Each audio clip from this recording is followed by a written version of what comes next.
cover them so the subject is still fresh in your head, okay? And I will have to upload a few videos to complete, some of the topics, but hopefully those videos are going to be easy to follow and, of course, self-explanatory.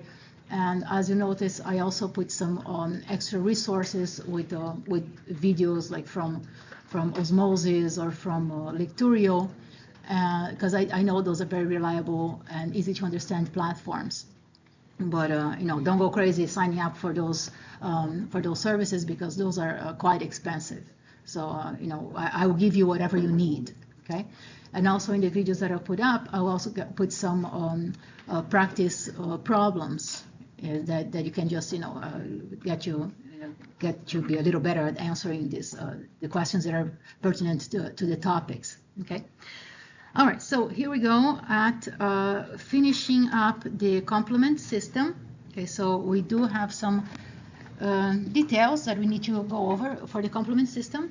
And then we're going to go to the easy part, to the antibodies. That one is easy breeze, and that's not going to be a problem. But yeah, complement system, it gets to be a bit tricky, as we have seen for the part that we have already covered, right? So let's finish up on that and hopefully make a connection with all the things in the complement. So yes, I know I covered this slide before, but I am not sure if the main idea of how this thing works really came across, okay? So let's really see what is happening here. Oh, before I just wrap up on the lectin and classical pathway, does everyone understand what's going on with your alternative pathway? The C3 that gets cleaved just because there is water around, and then you get C3A and C3B, right? And then C3B can bind to surface of cells. Doesn't matter if it is your own cell or if it is cell of bacteria or parasite or pathogen, right? And then your cells have their defense mechanism to inactivate C3b just in case it binds to your own cell, because you don't want to punch holes on your own healthy cells, right? So just make sure you understand how that alternative pathway that is always at a certain level that is constitutively happening, right? Like all the time. So always there is a background level of that happening, right? So things that you have to know about that pathway that are defensive. As I mentioned, you have DAF protein, and you have the other one. What is the name of the other one?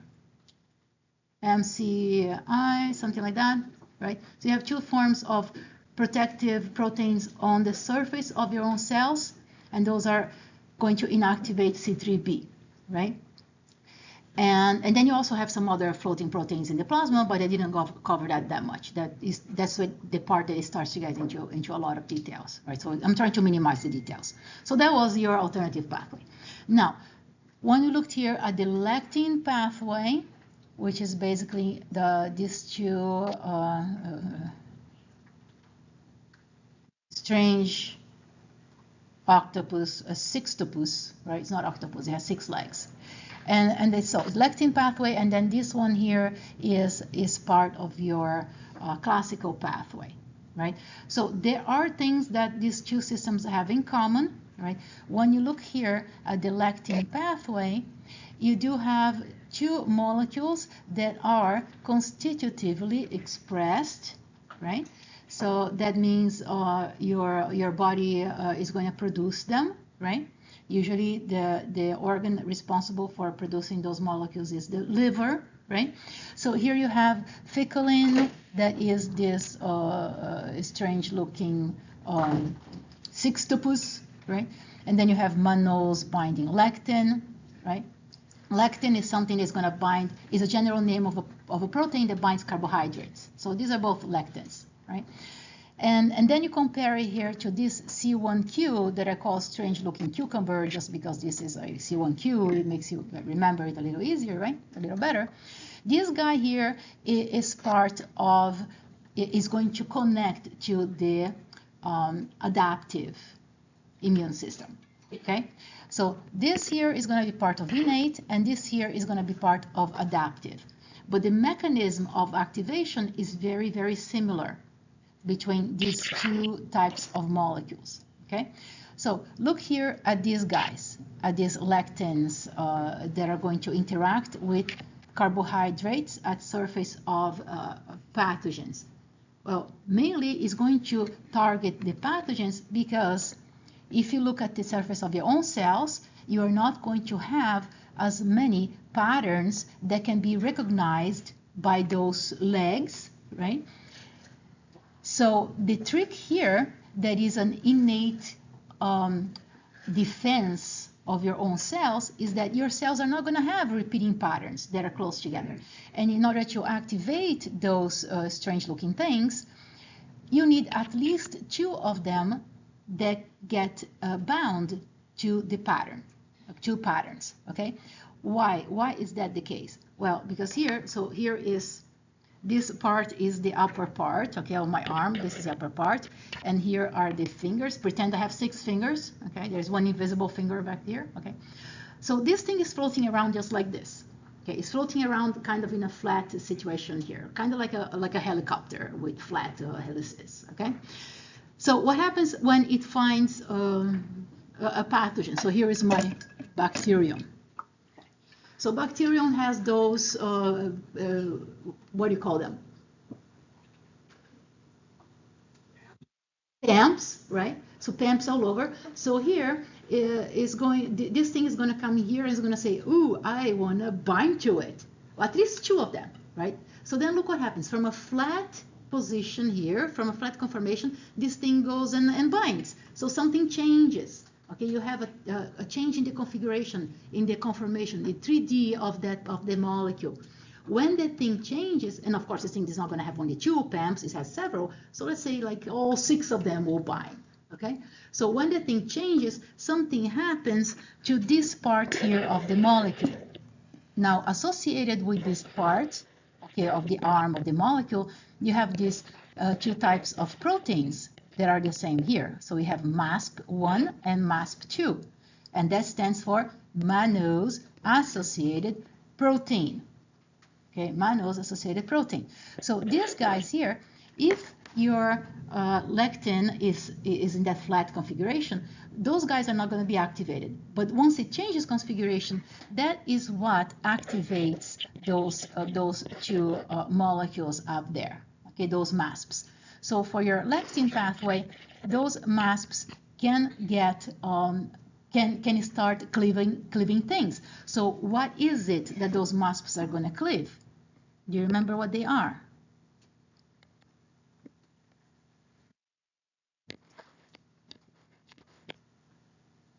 Right? You have C4 and you also have C2. So C4, you're going to have it cleave into C4A that flies away and C4B that covalently attaches to the membrane. So here is going to be your little C4B stuck right there. And then you're going to have the C2 cleavage. So you're going to have C2A based on your book. C2A is the one you're going to go to the membrane, right? So C2A goes and associates with C4B, that is right there. So you end up in the membrane. So let's put here C2, right? C2 is going to be associating with the C4 right there. So on the membrane, you're going to have C4B2A, and that is what? C3 convertase. So this thing is going to get C3 and converted into C3B and C3A. C3A will fly away, and C3B is going to associate with C4B2A. Okay? And C3B is also going to bind to the surface of your pathogen covalently. And this is what starts tagging your pathogen, right? So same story is happening with this guy here, with your C1 protein, right? So this is named complement 1 because the first one that was discovered for the complement pathway. Now here, with your C1 protein, it is that strange-looking sextopus is the Q subunit. I call it the strange-looking cucumber, and I forgot to turn off my email. Sorry. All right. So this C1Q is associated with other C1, the C1R, C1S, right? And you remember the sequence because it's like QRS. So you just remember the alphabet, and it makes sense, right? So these guys here are not active if that C1Q is kind of flat. Same story with your lectins, okay? When this thing, these legs interact with the constant region of antibodies, specifically with two types of antibodies, which that was in your test, right? Which is IgG and IgM. Oh boy, yeah, okay, I just messed up. Well, happy birthday. Some people did not take the test. I'll have to change that question. Okay. All right, I should, okay, so I'll change it. So here, when that thing interacts with IgG or IgM, it's going to cause the same change in conformation that goes like that, okay? Now, what's going to happen here? What's going to happen here? If you have only one antibody that is bound to something that is recognized on the surface, it's not going to activate this thing. Okay, you're not going to have the change in conformation. All right? So you need at least two antibodies of the IgG form to activate that C1Q. And then you're going to say, well, when you look now into the antibodies, you're going to see that IgM is a strange looking thing that has 5 parts to it. So it's a pentamer, okay? So IgM, when it is floating around, okay? When IgM is floating around, it is in a flat conformation like this. When it finds a pathogen, it does the same thing as you can see with these other spaceship things, okay? So it finds a pathogen, is going to interact by changing the conformation and binding. When it goes from flat to that kind of conformation, then it is able to interact with the legs of C1Q because the C1Q is going to bind to the constant region of those antibodies. It's going to bind to the little butt that showed up, okay? So that change in the conformation that was from the flat to the bound form, that is what is going to activate your C1S and C1R, okay, to start chopping up C4 and also C2. And you end up with C4B2A, that is your C3 convertase. Same story, okay? So make sure you understand that type of interaction, okay? And then there's more to the story here. That's the end of the activation of your complement pathway, right? So here you have your C4B bound, C2A bound, and then this guy is the C3 convertase, so you get C3B, C3A. Everybody's happy with that, right? And then this here is really your amplification step, because this guy can generate thousands of C3B, right? Everybody's cool with that? Okay, so now, yeah, and here I mentioned that C3b binds covalently, right? Covalently to the target membrane, as well as C4b, okay? So here, this is what I just mentioned, okay? All right, so here, yes, I mentioned that, amplification. We did mention this before. Okay, I covered that before. All right, so here gets the part that I didn't mention much.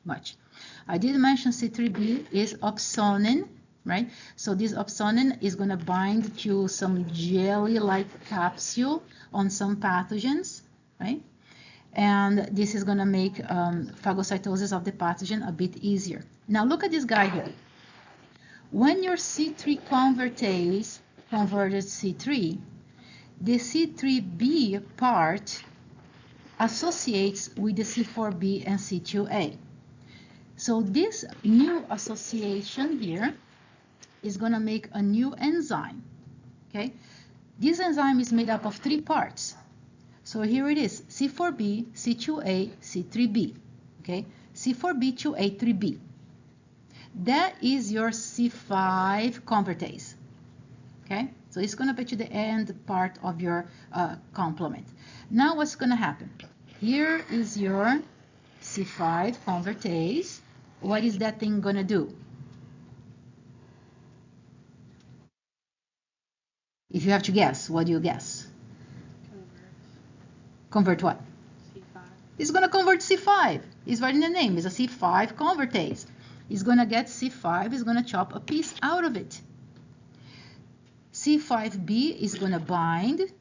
Actually binds here close to the surface. C5a is going to fly away. Okay? And then something else happens here. Okay? All right, so those are your C3 convertases. You got that. Oh, first question. Oh, then before we get to something else that happens there. All right.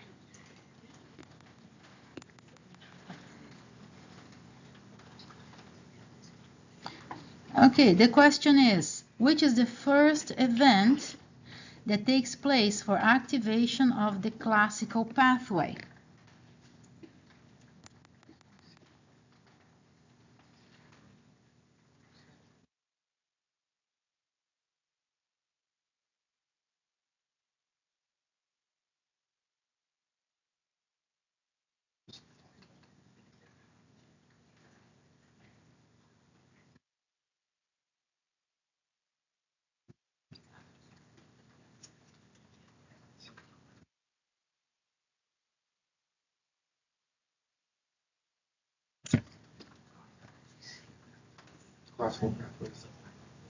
Okay, 10 seconds.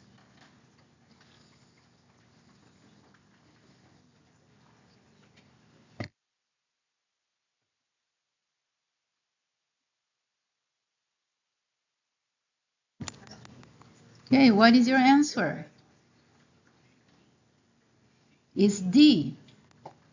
Okay, first thing that happened, your C1 complex is going to bind to the antibody. Okay, so that conformation change in C1 has to take place before anything else takes place, right? And now here, I think I put, no, I thought I put another slide for you to practice some exercises, but maybe it's later. All right, so here, activation of the classical pathway, at least 2 antibodies bind to that. Then you have conversion here, C4 and C2. And then here you have your C3b that binds, C3b flies away. And now you get here your C5 convertase. And here we go. C5 is going to interact, but not covalently, interacts with your surface. Okay? And that is going to start this whole process of recruiting the MAC, the membrane attack complex. Okay, so what is happening here? This is the same story, okay, C5 convertase.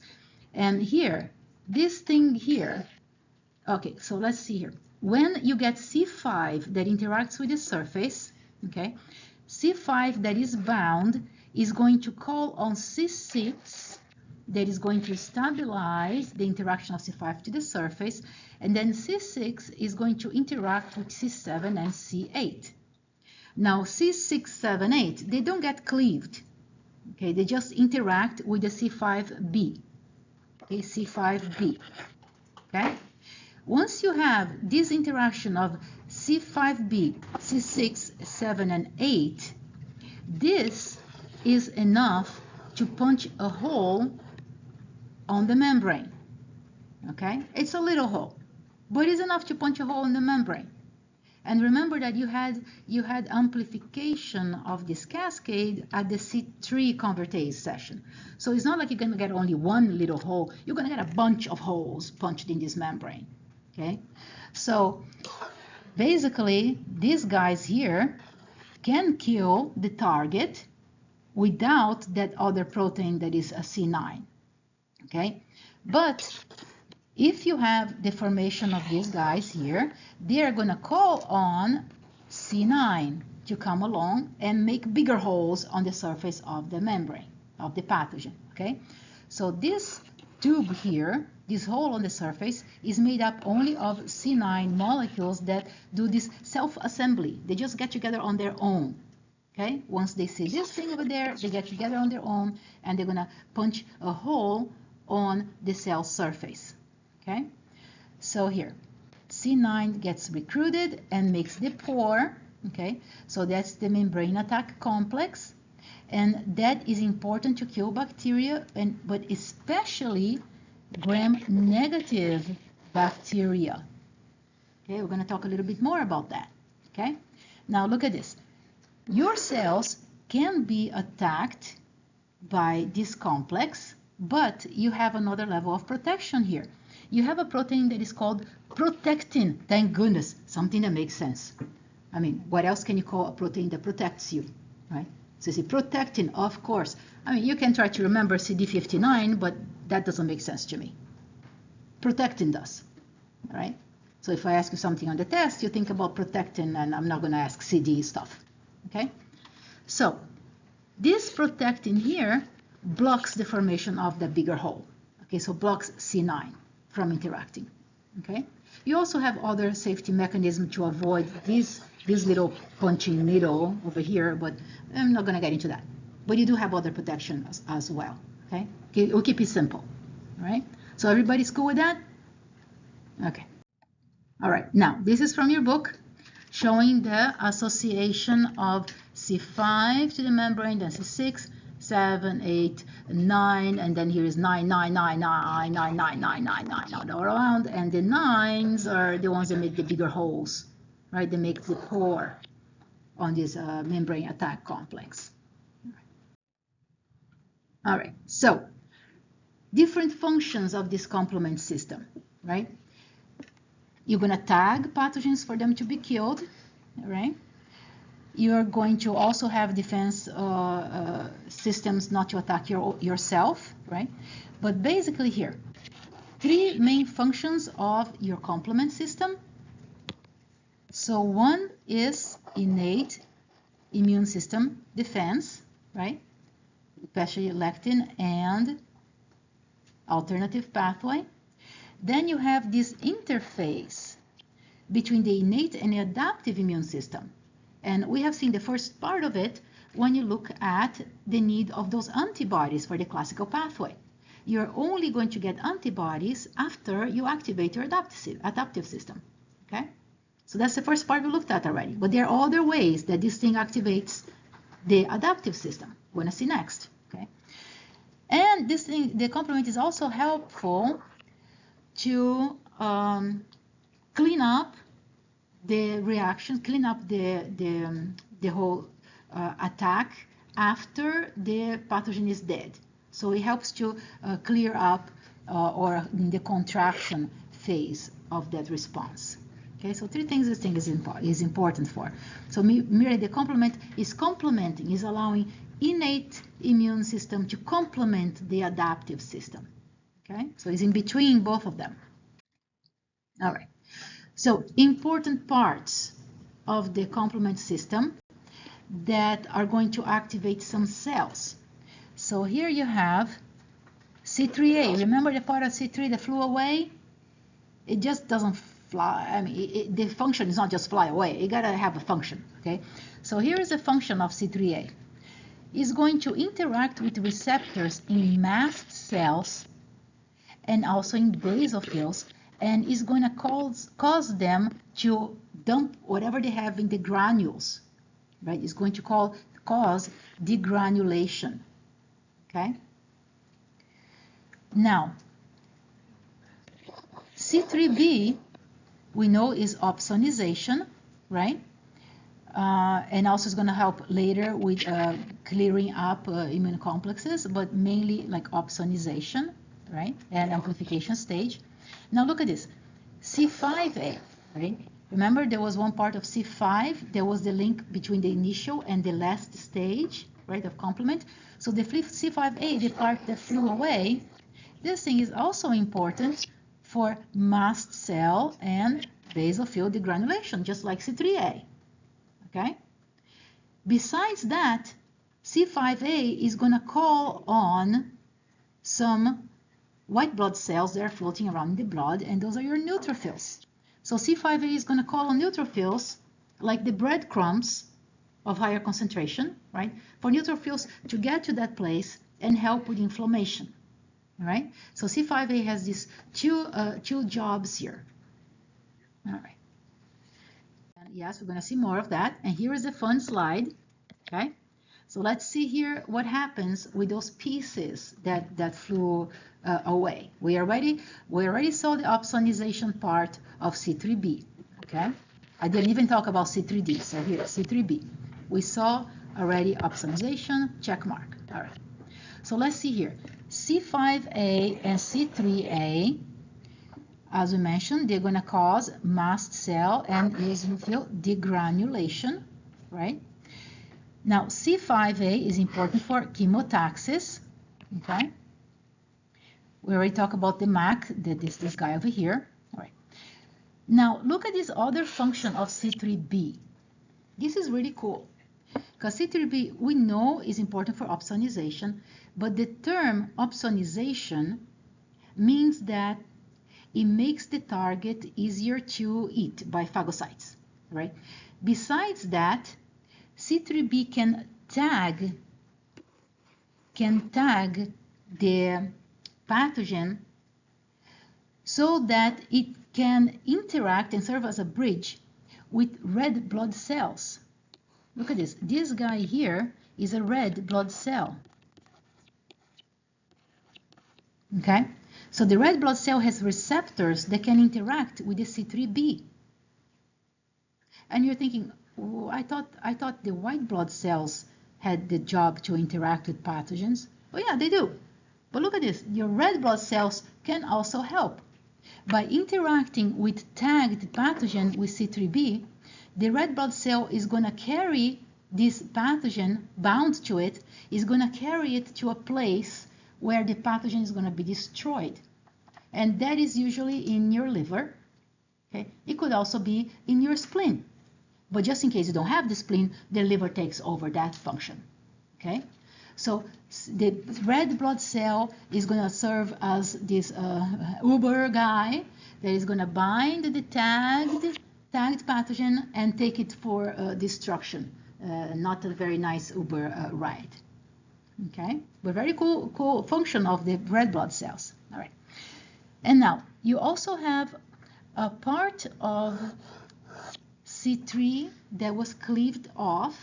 Okay, here is C3d, but just think about a part of C3 that was cleaved off that is going to interact with B cells.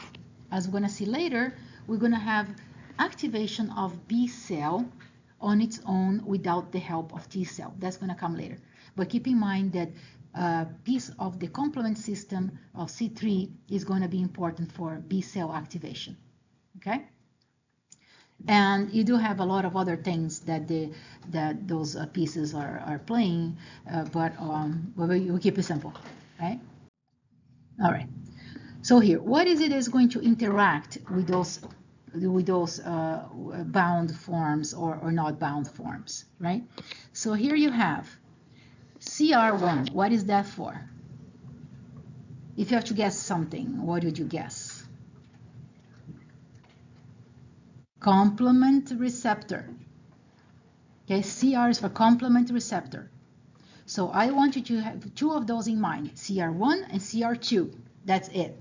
You can read the book and get confused, but I want you CR1 and CR2, right? Where are you going to find CR1? You're going to find in white blood cells, and you're also going to find in your red blood cells. So CR1 is the thing that is going to interact with C3b, bound to pathogen, and carry that to your liver. Okay, that's your CR1. So in red blood cells, carries to the liver. Okay.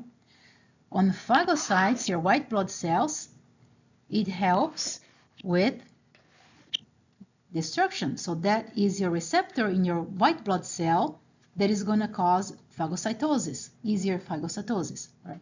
And then you have it also on the B cells. Okay, so here you have red blood cells, you have it on B cells. And that is going to help activation of your B cells. All right. Then you have your CR2. What is standing for? What is that? if you have to guess? Complement receptor 2. Easy, right? So where are you going to find them? Mainly on B cells. Okay? So complement receptor 2 is important for activation of your B cell without the help of T cells. Okay? This is here, if you look at your book, you look at the image and you're like, where is CR2? So the other name for CR2 is CD21. Forget about CD21. We call this what? CR2. That's the same thing. Okay? If you want to remember CD21, fine, remember it, but I want you to remember CR2. Okay? CR2 is going to interact with CD, piece of CD, actually CD3, and then, you know, we're going to find more details on how to activate your B cells later. All right? But keep that one in mind. So you have to remember CR1, CR2. All right. All right. So the other guys here.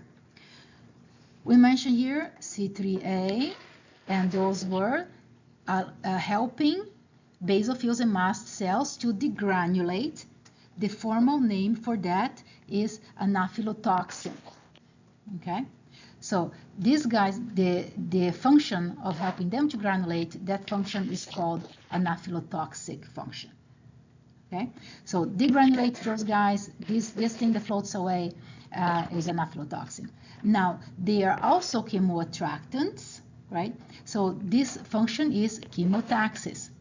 What are they going to attract? Well, inflammatory white blood cells. Then you look at here and say, oh, neutrophils, but other guys that are inflammatory white blood cells. Okay, so mainly neutrophils, but you also have eosinophils, monocytes, macrophages, you know, all these bunch of cells. They're going to be attracted to higher concentration of those things. And you can imagine, where is it going to have high concentration of this?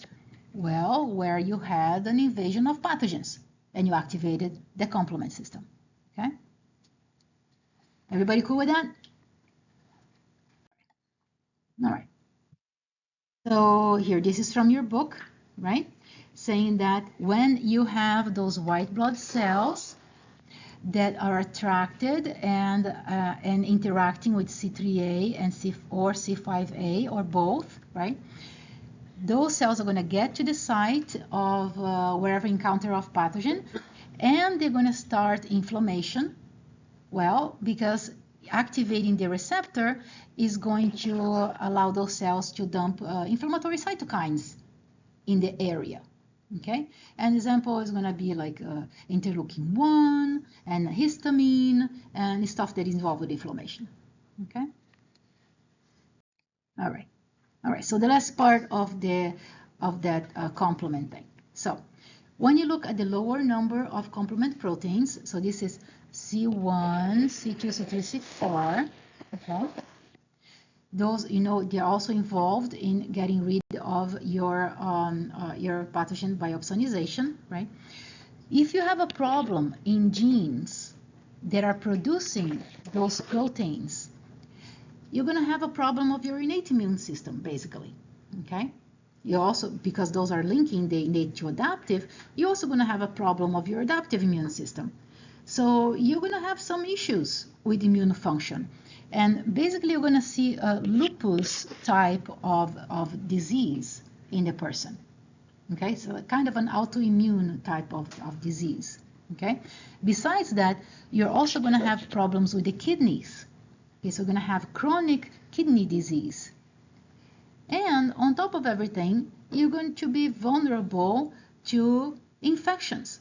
So you're going to see in the same, patient population, you're going to see repeated infections, but general types of bacterial infections especially, okay? Because this system is very important to combat bacteria, all right? So in this case, you're going to see generalized repeated infections like gram-positive or gram-negative. You're going to see repeated infections, okay?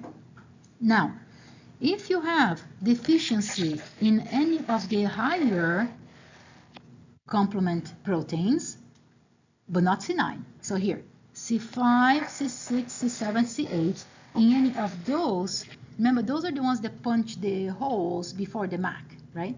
You're punching holes on the membrane and enough to kill some pathogens, but you don't have C999 to punch big holes, right? If you have a problem with those, you're not going to have a lupus-like illness, but you're going to have a problem in case you're exposed to Neisseria type of bacteria, and those are gram-negative bacteria. Okay, so basically you have two types of gram-negative Neisseria bacteria that can infect. So this is like gram-negative, okay? So two types of gram-negative bacteria that can infect you. One is Neisseria gonorrhea, the other one is Neisseria meningitis, okay? Do you know what kind of diseases they cause? Have you heard of gonorrhea? STD type, right? And what is meningitis? Inflammation of the meninges, which are the layers that surround your central nervous system, right? It's deadly, right? So problem with Neisseria infections of repeated, like gonorrhea and possible even meningitis, okay? Now, if you have deficiency in C9, nobody cares. You never even notice, unless you do the testing and you figure out that you don't have C9. Because apparently these other guys here takes over the job of the MAC without the big holes. Okay, so C9 doesn't give you phenotypes of problems with repeated infections of any kind. Okay, is everybody clear with that? So now you should start thinking, what can she possibly ask about this? Oh, something like if I put in the stem like, oh, this 5-year-old child has repeated meningitis infections that are caused by this gram-negative bacterium that is Neisseria. What is the first thing that should be coming to your mind? Maybe this guy is deficient in one of those proteins, right? All right. So here are just some slides that put the entire, path, all the pathways in simple forms for you to follow. So you can just go through this and study. Okay, so everything put together here. All right, so this slide here is also interesting because it is showing you that on the surface of this mast cell, you have the receptors, right?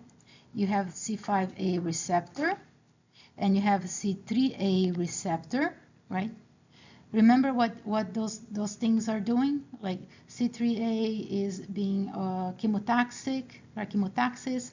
C5a, if you plug this in, you're going to dump the granules, right? You're going to do you're going to activate the mast cell to degranulate, right?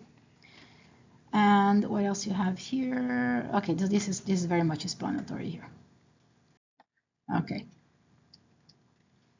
So you can read this on your own because I already mentioned it. And then here, just for you to practice the concepts that are important for complement system, do those exercises on your own or in group. All right. Now we get to the fun part: antigens and antibodies. Before we get there, do we have questions about complement? Is that going to be on the next exam? Yeah. I wouldn't mention it if it wouldn't be. Yeah. Okay. Now for the next exam, I know it's a lot of complex stuff that is going to be in it, right? So I am thinking of giving you guys a break. What kind of a break? Okay, you choose. Do you want to take the exam on your own or you want to take it with a partner? You choose your partner. No cheat sheets, but your partner is your cheat brain. Okay? So this is why I encourage you to study in groups. Okay? Choose your partner from now. If you want to divide the subject, but each one of you has to submit one answer sheet. So although you are thinking together, you're going to have to submit your own answer sheet just in case you disagree. Okay? So think about that. Also because the subject that's going to be in the next test, it's kind of tough. So make sure that at least one of you understands it. Okay? Don't rely on your partner. Make sure that you understand it, because if none of you understand, then what's the use, right? You can also choose to take it on your own. It's fine with me. Okay? Okay. Okay, who likes the idea of taking in pairs? Take it like all as a class. No. Take it with you. I'll be here. You give us the answers. What? Ah, no. No. Okay. You can choose your partner, or if you don't like the idea, we just take it individually. That's fine with me. You know, I'll leave it up to you. Yeah. Yeah. Yeah, you're sitting together, and you know, each one of you has a exam, and if you need each other's help, you just, you know, talk about it. Yeah. Yeah. You know, like people are usually trying to cheat. Oh, I see that all the time, you know. I mean, I'm going, especially in the big auditoriums. Oh my God, I have to go to the person and go like, you know, and you know, I try to alternate the exams, and I see somebody going like this, like, or to the front, like, and they're so obvious, and they think I don't see, you know. But anyway, if you want to take the exam by yourself, it's fine with me. If you want to take it with a partner, it's fine with me. Okay, it's your choice. Okay. All right. So let's see here. Let's focus. Let's focus. All right. Happy birthday. Okay. So now we're going to start talking here more about humoral response. Okay? Humoral response. That's the stuff that is floating in the blood and the plasma. Mainly when you talk about humoral response, you're talking about antibodies. Okay? Humoral response. But also, definition of humoral response is stuff that is defending you floating in your plasma. That is also complement proteins. Those are part of humoral response. Okay? So here, let's see here.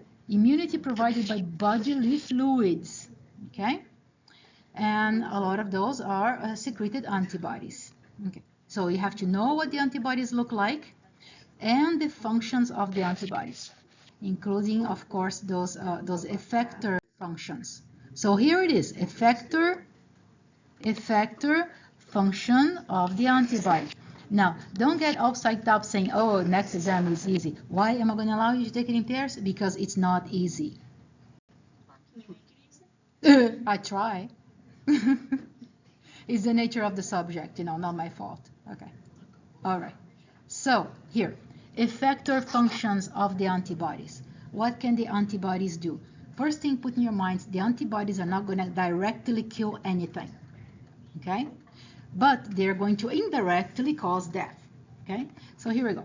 First function is neutralization. Okay? Neutralization of stuff. It could be pathogens, right? It could be bacteria, could be viruses, it could be toxins. Okay, you can neutralize toxins.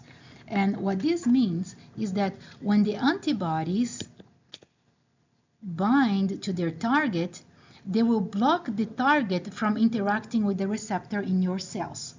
So this is neutralization, okay? Or toxins or anything like that, okay? Second function here is agglutination. And what does that mean? That means the antibodies can interact with stuff and make a blob out of it. Okay, agglutination is making a blob. Okay, and we're going to see which ones are the antibodies that can do that, and what are the conditions for the antibodies to be able to do that. Okay. Then third effector function is opsonization. And we have seen that in case also of opsonization of C3b. So same function, antibodies can do that. They can tag pathogens for engulfment of phagocytes. Okay, so opsonization is make the pathogen tasty to the cell that is going to eat it. Okay, so that's the third effector function. And then you have another one that is complement activation, which we already looked at that. So that's your classical pathway. This is another effector function of the antibody. And then you have another function, look at this, antibody-dependent cell-mediated cytotoxicity. And what in the world does that mean? If you look at this, it's like ADCC. I think about ACDC, but that's like a rock band. So, and they're so loud, it's gonna kill you, kill your ears, right? Or gonna conti everything dies, and you can't. No, what this thing is gonna do is going to tag something and then activate natural killer cells to go there and do the killing. So this is antibody-mediated type of killing. Okay, so they can be mediator of antibody-dependent cell killing. Okay, or cytotoxicity is the nicer word for killing. All right. All right. So after that, so it's 5, and then you have 6 here. Sixth effector function is degranulation. That means mast cells, eosinophils, right? So certain antibodies, when they interact with receptors on those cells, they can trigger the cell to dump out the granules, okay? And we have seen another complement thing that can do the same thing. Do you remember what that is? Degranulation, C5a, complement system. They can do degranulation too, okay? All right, I know it's a lot of information in this slide, but I'm going to go one by one for these functions, okay? All right. Oh, another question. Which of the following antibody effector functions results in formation of a MAC? That's easy.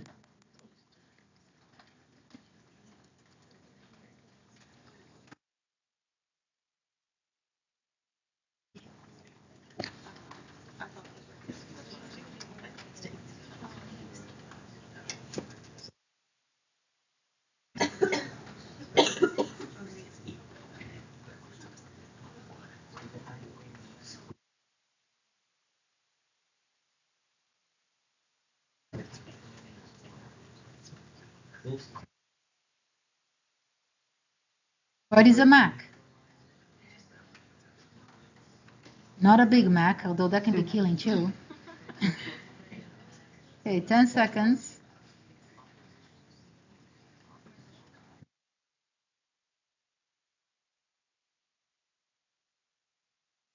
And what is your answer? D, right? Everybody got D? Most people got D. So if you activate the complement system, you're gonna form membrane attack complex. Here is not a iClicker question, but this is for you to practice. Okay, just put in order what are the events that are happening here. Okay, all right, so here, nitty-gritty of antibodies. Structure of antibodies. They're also called immunoglobulins, right?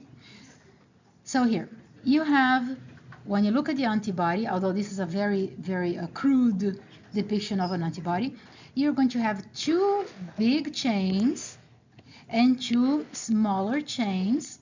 The big chains, you call them heavy chains, and the smaller chains, you call them light chains. Simple, right?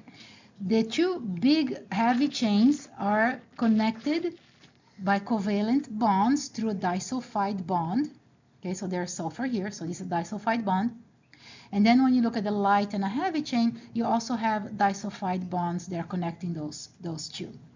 And you also have more disulfide bonds here, which you're going to see next. Okay, but basically the 2 types of chains are connected. Okay, question here. Do you know which chemical can break a disulfide bond? No, anybody took organic? Oh. Huh?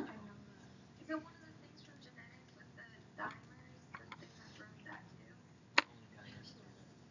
too? I'm not sure. When we have disulfide bonds, anybody work in a lab?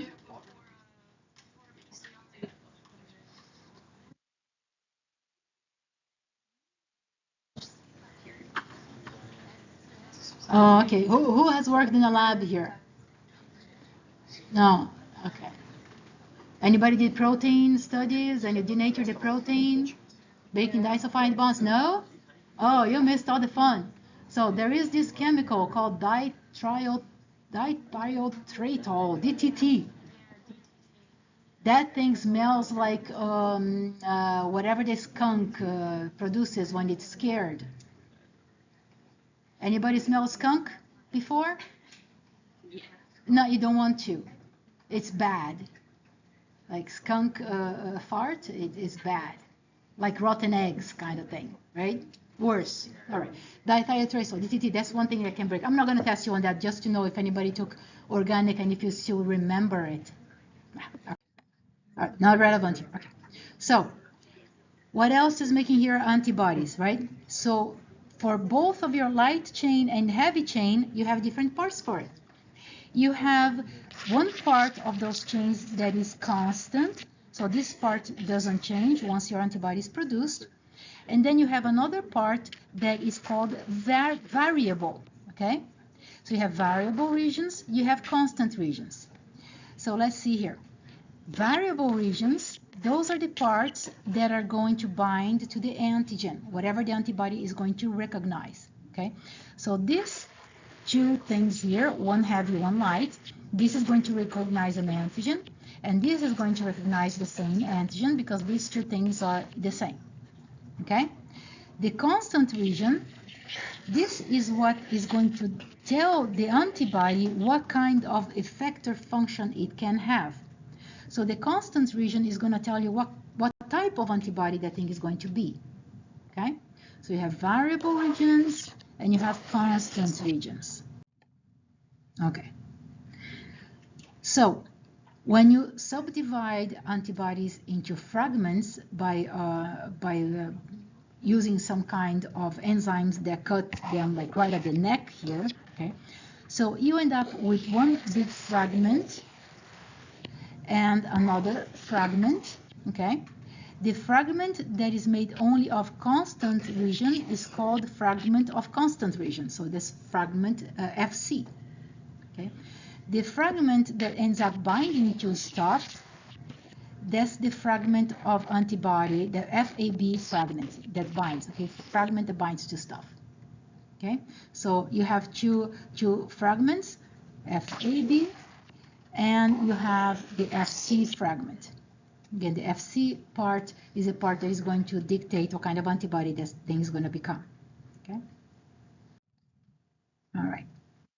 So when you look at the light chains, as we're going to see with the development of the antibodies of your lymphocytes, right? When you look at the light chain, you see that is made up of this constant region and the variable region, okay? The constant region of the light chain can come from one of two different genes, okay? So you have two genes that can make constant region of light chain. One of them is called kappa, the other one is called lambda, okay? When you make your antibody, both of your light chains are going to have the same constant region. So they're going to be both either kappa or lambda, okay? Keep in mind that the gene that goes first is always the kappa gene. So when the cell messes up the recombination and kills off this whatever product coming up with the kappa gene, then it has a backup, then it goes to the lambda gene, okay? So heavy chain, constant region of your light chain is either both kappa or both lambda, okay? Now, question here. Can you get a mix of kappa and lambda in the same antibody? What is the answer? The answer is no. Is either both of them are kappa or both of them are lambda. If both of them fail during development, then the cell will die and you have nothing left. Okay? Okay. Now, types of antibodies. That is going to be determined based on the heavy chain. Okay? So you have 5 different genes that are going to dictate what kind of antibody is going to be. So you're going to have here genes that are going to tell you that there's going to be a mu, so heavy mu, or delta, gamma, alpha, epsilon. Okay, so everything Greek in there. Okay, and what that's going to do, if your antibody is made at first. You're going to see again the differentiation and the process of development of these antibodies. The first one that is produced is always the mu. Okay, this is going to be first membrane bound, and then it's going to fly. It's going to be on the fluids. Okay, so first one is going to be the mu and delta right here. Okay, then after that you can get IgG or IgA or IgE. Okay, but the first ones are always these two over here, mu and delta. They are the only ones that can be expressed at the same time on the surface of your PE cell. Okay. So here are types of antibodies that the genes are going to make. Okay. Now, again, both of your light and heavy chains, they have areas that are variable. Okay, so variable region. For your light chain, you have VL for variable of light. For your heavy chain, you have VH for variable of heavy. Okay?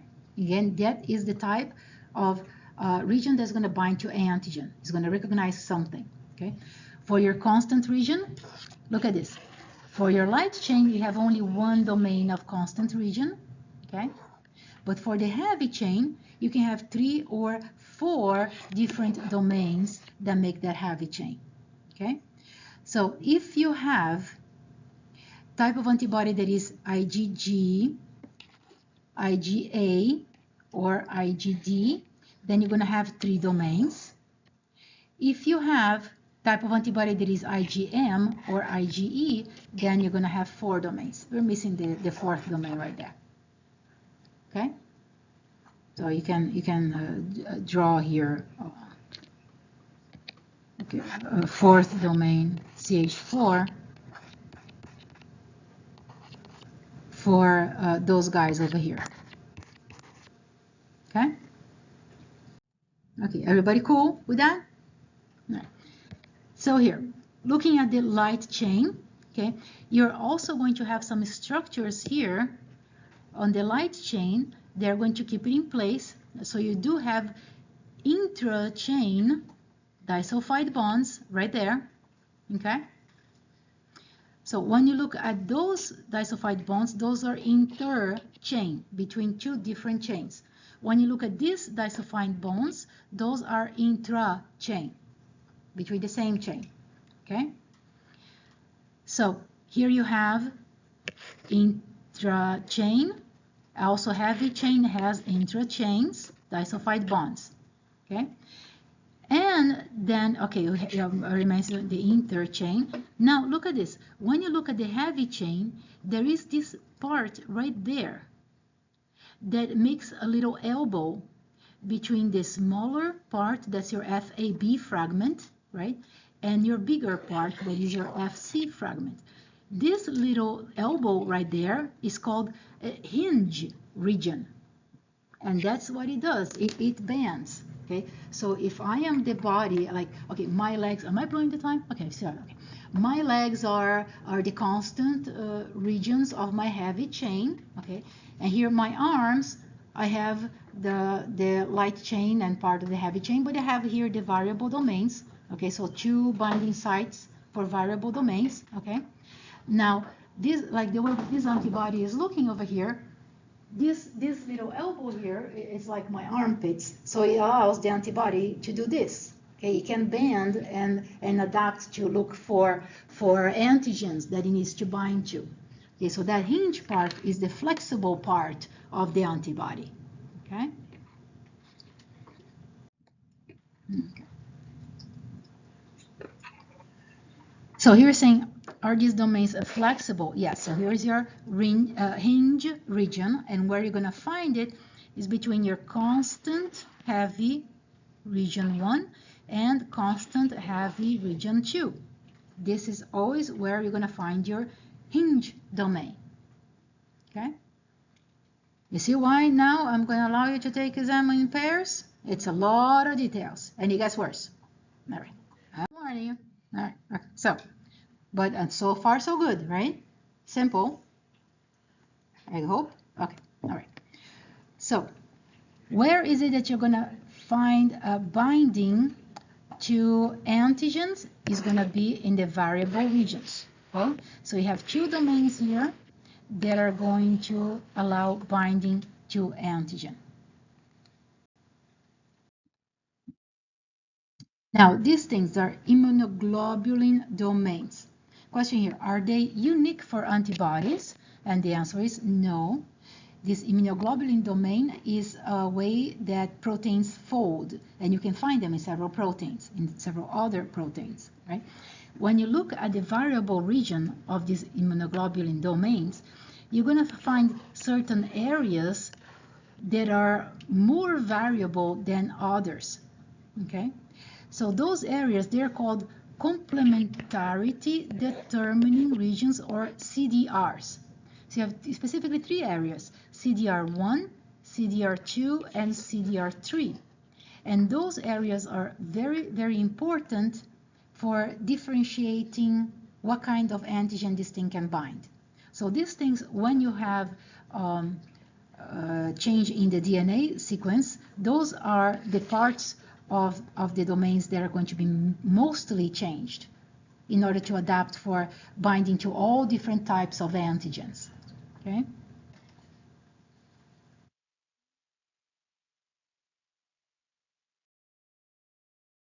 So when you look here at your variable region of your antibodies, you're going to have these three regions: CDR1, CDR2, and CDR3.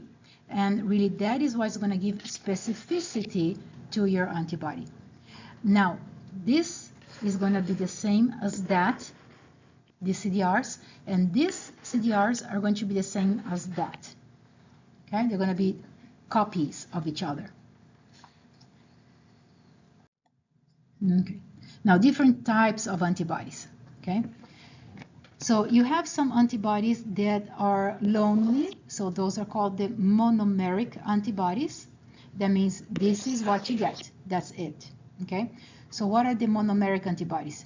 You have IgG, IgD, and IgE. Those are always monomeric. Now, IgM is monomeric only when it is on the surface of the B cell. Okay? Only on the surface of the B cell. Okay. And then you have this other antibody that's called IgA. If you find it in the blood, circulating in the blood, then it is monomeric.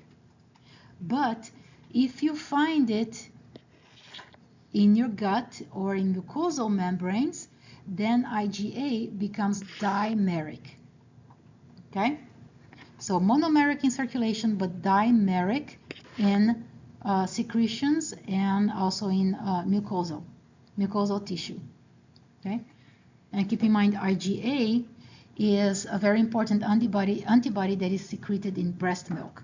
So it's very important for development of infant immune system. That's one of the reasons why it's so important to breastfeed if you have that option, right? Okay, so IgA that is dimeric is present in mucosal surfaces, right? And what connects one monomeric part to the other is a chain that connects both of your heavy chains. That chain is called a J chain, and that should make sense because that is for joining. That's a joining chain, okay? So this guy is dimeric, okay? And then you have this other type that is pentameric. IgM circulating in the blood and also in mucosal tissue. IgM is the only one that is pentameric. There are 5 of these units that make that antibody. And those are also connected by a joining chain, by a J chain. Okay? Very cool with that? Yeah. Slide. CDRs. Or the other regions, those stay the same. And only the CDRs change. We're going to get more into what happens to the CDRs when we get to the development of the lymphocytes, of the B cells. Okay? But the CDRs, they are going to change depending on what this cell is mutating to be. Okay? And then after the cell is already produced, then the CDRs are going to change again depending on what the cell sees. So you have like fine tuning of the CDRs after the cell is already being expressed. Okay, they don't always stay the same. Yes. Is there just one J chain immediate? Yeah, there's only one J chain. Yeah, which is kind of strange, right? Because I thought you should have like more, right? But no, it's one. Okay, everybody cool? All right. Okay, so the class of antibodies and the abundance in the circulation. What you have the most is the IgG. So this guy is monomeric. All types of IgGs are monomeric, okay? And then you're gonna have IgA, okay? That's the second one. Then the third most abundant is your IgM. And the least abundant are IgD and IgE. Okay, you definitely don't want a lot of IgE around, you'll see why. Do we need to memorize the numbers? No, just no ballpark, okay, but I never ask numbers, unless I specifically tell you that I'm going to ask a number. Okay, okay, so here. Now, what are these things on antigens? So this is about antigens. So antigens is the thing that is going to be recognized by an antibody, okay? But an antigen can have different epitopes. Epitope is a piece of the antigen that the antibody can recognize, okay? Now, binding of the antibody to that antigen is done in a very cool way that is not involving covalent bonds. It's all interaction without covalent bond. So if you remember your interactions that are possible, you have hydrogen bonding, right? You have electrostatic interactions, you have those van der Waals interactions, and the hydrophobic interactions that are almost the same but not quite as van der Waals interactions. But nothing here is covalent. Okay, no covalent interaction between antibody and antigen. So the epitope is the specific area of the antigen that your antibody can bind to. Now, that's saying one antigen can have several epitopes. So with only one antigen, you can have different antibodies that can recognize it. Okay, so one antibody can recognize this, another one can recognize that, another one over here. Okay, so you have different types of antibodies that can recognize the same antigen. Okay, so here is showing different antibodies recognizing different epitopes. So let's see here. If you have your antibody that looks like this, and this is a joining chain, so this is the other part, which antibody is that? This is a dimer, right? And what antibody is a dimer? IgA, okay? So this is IgA, okay? IgA. Now, IgA has how many sites that it can bind to stuff? 1, 2, 3, 4. So what is the avidity of that antibody? 4. If you look at a monomer, it has 2 binding sites. If you look at a pentamer, that is your IgM, how many binding sites it has? What is the avidity of your IgM? 10, right? 10. It has 5 monomers. Each monomer has 2, right? Okay. Okay. All right, so how is it the antibodies are going to work? So these are the effector functions, right?